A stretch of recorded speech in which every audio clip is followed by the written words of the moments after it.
If I asked you to describe your financial situation, could you accurately tell me where you are, what you have? Would you even be willing to? No matter what your situation is, I promise you, I've heard worse. I'm Sara McCullough, certified financial planner and certified divorce financial analyst, and I'm sharing some of the stories I've experienced over my career, taking those lessons and turning them into actionable steps for you to use. This is I've Heard Worse. I'm going to tell you two small things today that will change your view on your money. Small things that you can do now that will orient you to where you are now and give you a direction on where to focus next. Often when I'm in meetings with clients and we're talking about information or concepts, they'll say, "Why didn't I learn this earlier? Why don't they teach this in high school? Why don't I understand this?" And this being all things money. The truth is, if I showed up in your high school classroom and explained it exactly like I do in meetings, it might not have stuck, or very little would have stuck. Because practical experience and understanding how it relates directly to you is so important to making money foundation information stick. And high schoolers just don't have that in the same way that adults have that. Could we be better with financial education? Yes. Would it be hard to be better? Also, yes. So once you understand these two things, one of them we're going to talk about in detail in this episode. The other one, I'm going to leave you some links in the show notes for. Once you understand them better, you're going to be able to make financial choices, understand the connections between the financial areas in your life. You're going to be able to assess the risks and make confident decisions. You're going to be able to move ahead with a path, with less fuzziness. Instead of thinking, "I don't really know what's happening. It's too messy to sort this out. I'm just going to buy the sweater." It's going to sound more like this in your head. I own this. I owe this. Overall, my money in is this. My money out is that. And because you know this, you're going to be much faster at thinking, I am or I am not going to buy this sweater today.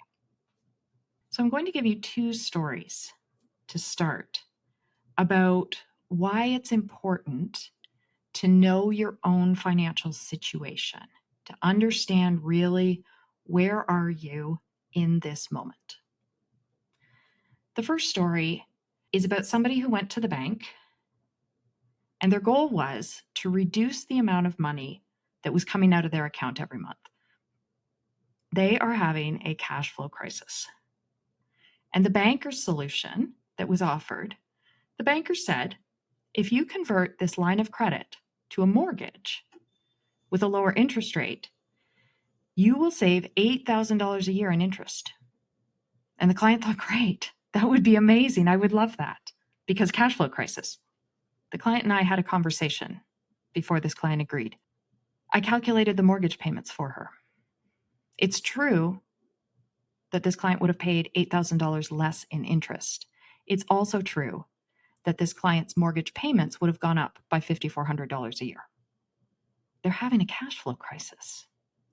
They don't have an extra $5,400 a year. But in that moment, they didn't know that, and the banker didn't tell them that.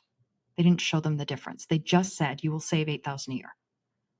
So to somebody in a cash flow crisis, that is like throwing them a life preserver that's actually a rock. You need information before you make decisions, and you need to clearly understand not only your own situation, but the solution that's being offered. Second story is a little bit more complex, but I think you're going to get the important points here. This person had a corporation. They had their own business. It was incorporated. And a life insurance agent was pitching them on an insurance policy. This business owner was getting older, closer to retirement, multiple children, some in the business, some not. As a parent, you want your estate to be equal. And when a parent says equal, initially, they usually mean dollar-wise equal. And when you have a family business, that can be really hard to do. And when you've got kids that are in, kids that are out, how do you equalize? How do you be fair to your kids? Insurance policies can be a solution to this. But this insurance agent had looked at the client's financial statements for the corporation, and there's a line in financial statements that says net income. And this client's net income line said $80,000. And so the insurance agent drew up an illustration for an insurance policy that would cost $80,000 a year for the next 10 years. And here you go. Because look, it matches your net income line on your financial statements. And for most of us, net income means the money that we can spend, the money that's available. And in financial statements for corporations, it might mean that net income does mean after expenses and income taxes, but it doesn't mean after dividends are paid out. Dividends are what's paid out of net income. And this client, instead of paying himself a salary, was paying himself dividends of $80,000 a year. So the insurance agent didn't ask that question. I don't know if the insurance agent didn't know to ask or didn't care to ask. I'm not really sure. I wasn't there. But that wasn't net income as defined by, there was no other use for that income. That $80,000 was paying for the client's groceries, gas, car, housing. And instead, it went into an insurance policy that needs these payments for 10 years, otherwise it collapses. The client, by the way, would like to retire in 5 years, so that doesn't really match either. But he's got the insurance policy.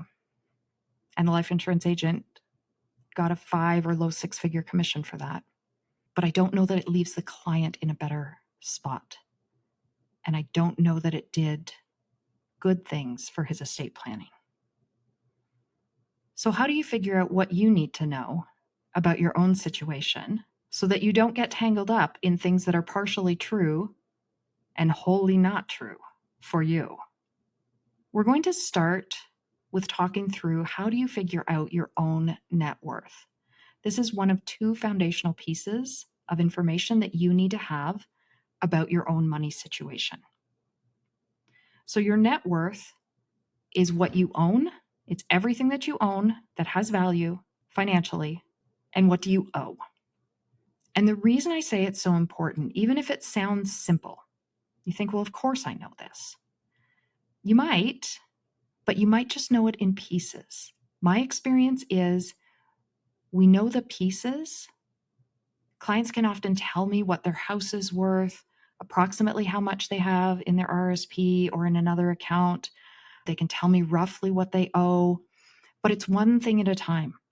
And so when I put it all together and I show it to them in a chart and show them the bottom line, a lot of my clients are surprised. Often they're surprised in a good way. I have a lot of clients tear up when they see their net worth because they didn't realize it was that high, even though they gave me all the numbers. And if you're thinking, oh, Sarah, I think I'd be surprised in a bad way if I saw that. I get it. It happens. There are phases where bad surprise. But what I want you to know is that if you don't know, if you haven't put it all together, remember the 15 hours a week episode? Go back and listen to it after this one if you missed it. You need to know your net worth, even if you think it's going to be a bad surprise. Because once you write it down, once you have it all in front of you, that's when you can change it. If you keep dodging it, it's controlling you, and you can't make effective change. Now, when you start this, because we're going to talk through how to figure out your net worth, when you do this, you are not analyzing, explaining, or justifying. You are just recording. I just want you to have all of the information in one place outside of your head, where you can see it. You can do this in a number of ways. You can pen and paper this. You can spreadsheet this. If you love technology, there will be a link in the show notes to some software that you can use to put your information in. So if you need to, pause the episode and find however you are going to record this. So you're going to start with what you own. If you own a house, if you own other real estate, just write down the items for now. So we're going to take this in layers. I want you to just write down what you own, just the items. House, cottage, investment property, RSP, TFSA, first home savings account, non-registered account, if you have a savings account at the bank. For your checking account, I do want you to put this one on the list, but unless you have a really big balance in there that doesn't move, this is probably not going to be a big piece of your net worth conversation. But it does get aligned because it is there. If you have a share purchase plan through work, that gets aligned too.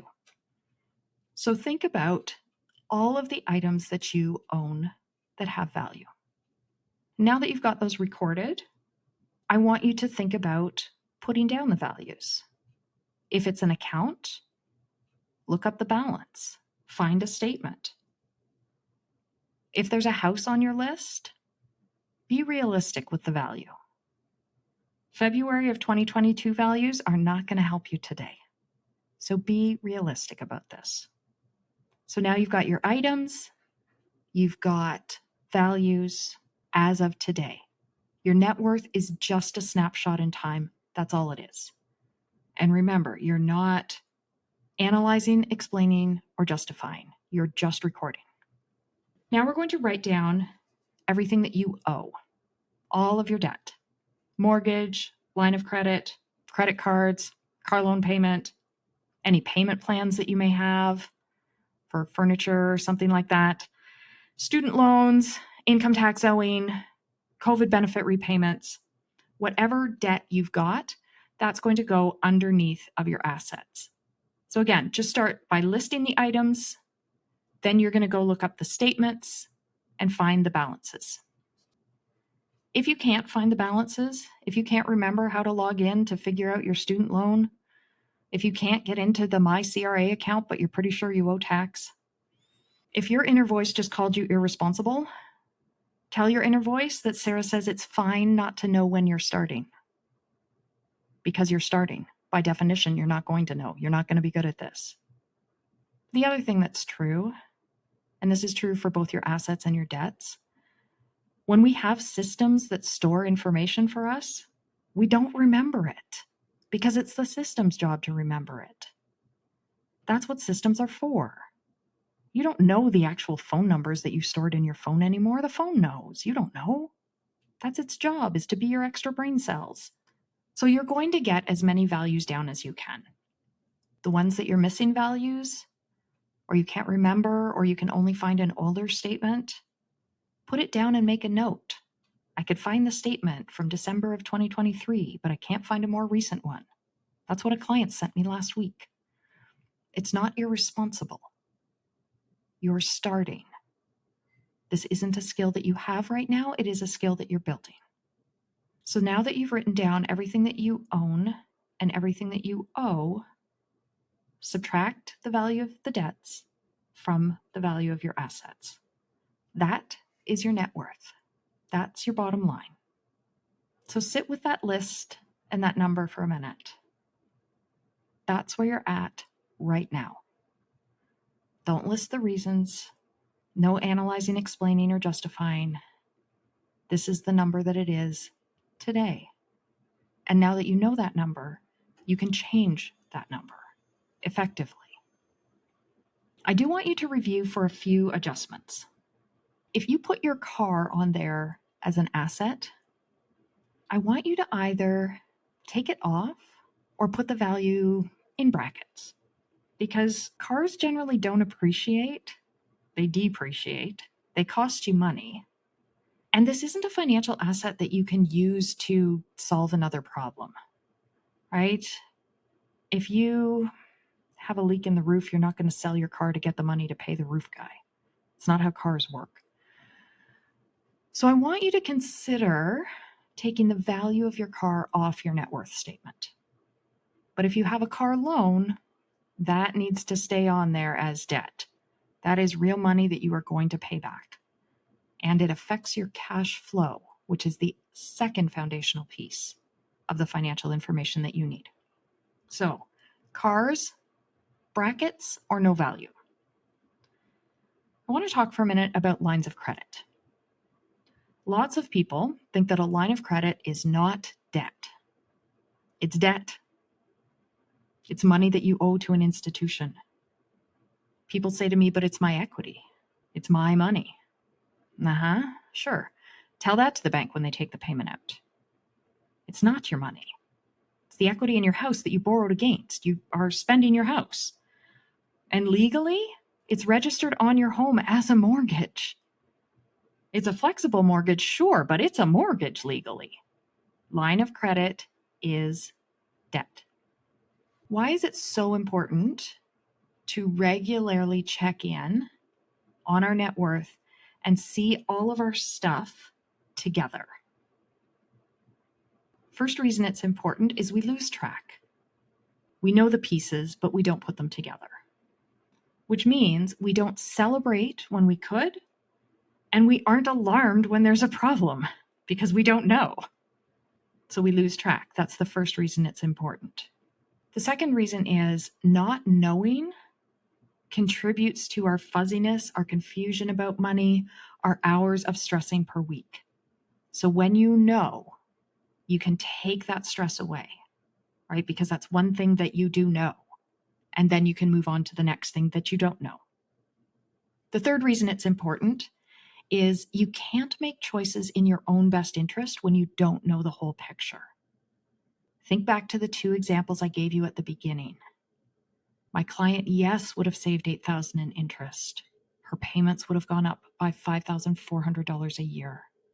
That was not good for her right now.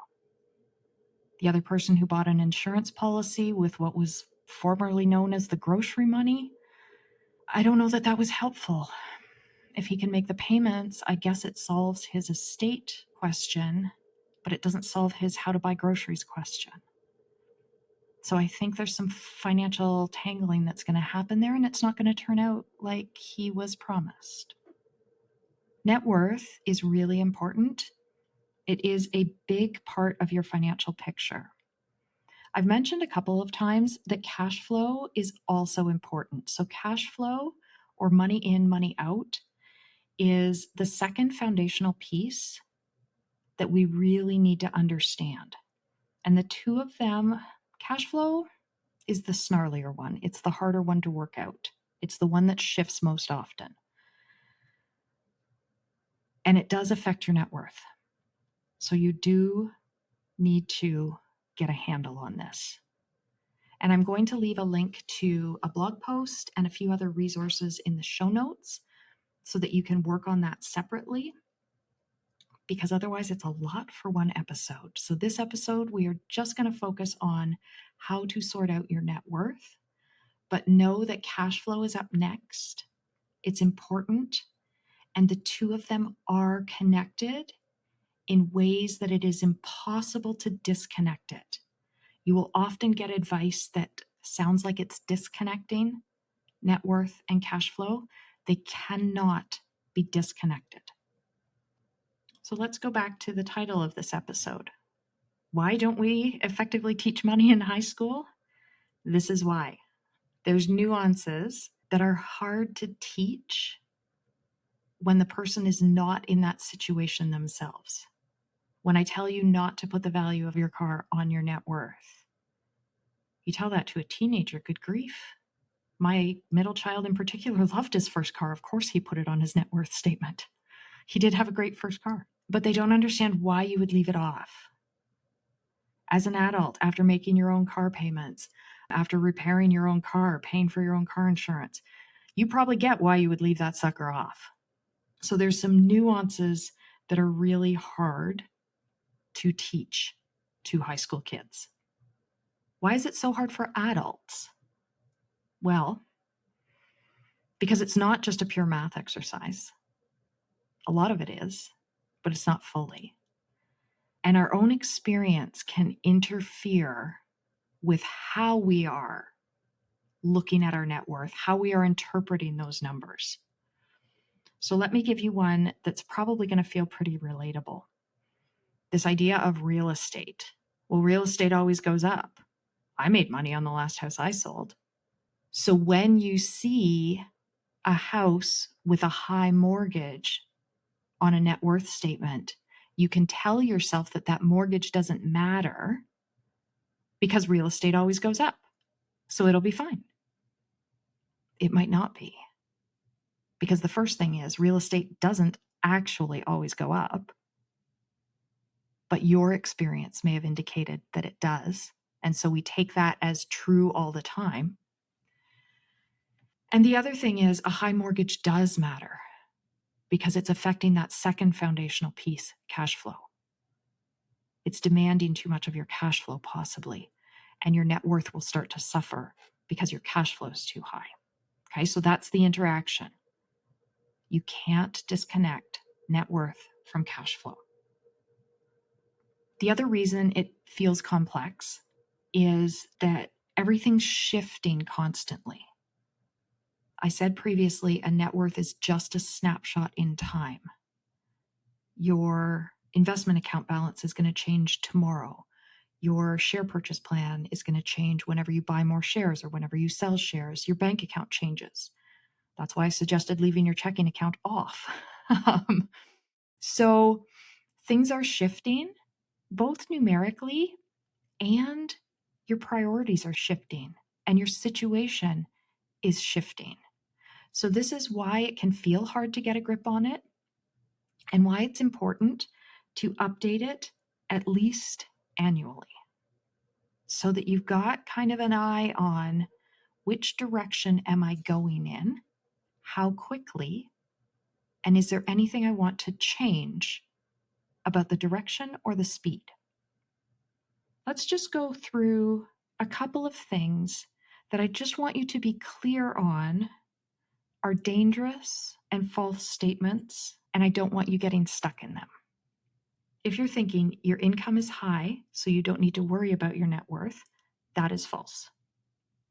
On the other side, if you think my net worth is high, so I'm fine, also likely false. My client that I mentioned who's having a cash flow crisis right now, net worth is actually quite high. Expenses are also very high. So they are consuming their net worth faster than they want to because of debt servicing. Okay, so high bottom line doesn't necessarily mean that you're in the clear. And this is why it's important to know the big picture and then understand what do the individual pieces mean. And so this is again where the net worth is very connected to the cash flow. This may feel difficult when you're starting, and that's okay. It's important to start. Write down your items, find the values, and subtract debt from assets and get that bottom line. Okay, so the lightning round summary for this episode. List out every financial asset that you own with its value. Cross out your car. Give your checking account a line, but maybe it doesn't get a value. And your line of credit is debt. I don't care what marketing name any company comes up with. Debt, debt, debt. Line of credit goes on the debt line.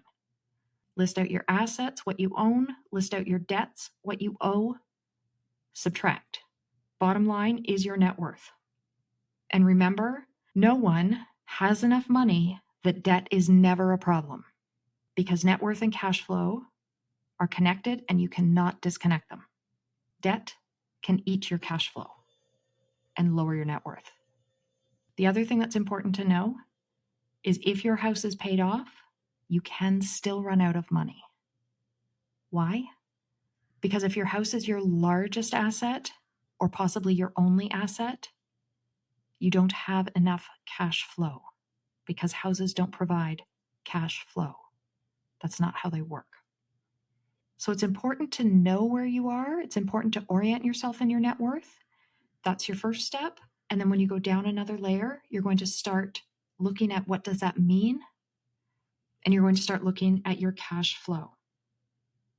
So we're going to end with a story of one of my clients who had to go into a negotiation And because she was comfortable, she understood her net worth options. And we had talked a little bit about cash flow. And this negotiation was very, very different than if she hadn't gone in with that knowledge. So this client had to negotiate a separation agreement. Her marriage was ending. This client had the family net worth numbers, and she also had some possible amounts for division. So she knew roughly what her net worth might look like coming out of the separation agreement. So when the client and I met, I showed her potentially what the new net worth scenarios were. There were a couple of options in this situation. And then I showed her what happens if she bought a house. What happens if she rented? What happens if she rented for a while and then bought? So kind of what was affordable? Where was her ballpark? What would buying at this level do to the cash flow? What does buying at this level do to the cash flow? So we looked at several different scenarios, and we looked at her net worth over time. When she went into that negotiation 2 days later, she was much more able to negotiate confidently because she knew her own bottom lines, and it made her more able to say, I can't accept this offer for these reasons. Basically, it won't leave me financially stable. It needs to be here. She also knew what would happen the moment after she signed the agreement. So we had taken away those unknowns for her. And she emailed me after the meeting, and they did come to agreement. And she will be financially stable. And she knows that now. So there's no, oh God, what happens next? Now what? There's none of that for her. And I love that for her. And that's a very different outcome than the clients that we talked about at the beginning. So both the one who went into the bank, had that client signed that mortgage, they wouldn't have felt good later, and they couldn't have figured out why. Because all they would have thought was, well, I'm saving $8,000 a year. How can I still be in this cash flow crisis? What they didn't know was they had actually increased it by $5,400 a year. So again, that's different. But that didn't happen. That bad outcome for her did not happen. But when we think about the other client with the insurance policy, that's signed for, that's done. That premium is going to be payable once a year with his grocery, gas, clothes, housing money. That's a problem. So it's important that you understand, where are you right now with your net worth? That's the first big piece that I want you to understand. And once you do, you won't worry about why you didn't know this when you were in high school. Thank you for listening. Make sure to check out the other episodes. There are 12 in this series, each one focusing on a different important aspect of financial planning. You can listen from start to finish, or pick and choose the episodes that matter most to you. Consider sharing an episode with someone else who needs to hear it. Thank you for liking and subscribing. And remember, no matter what you think of your financial situation, I've heard worse, which means you and I can make it better.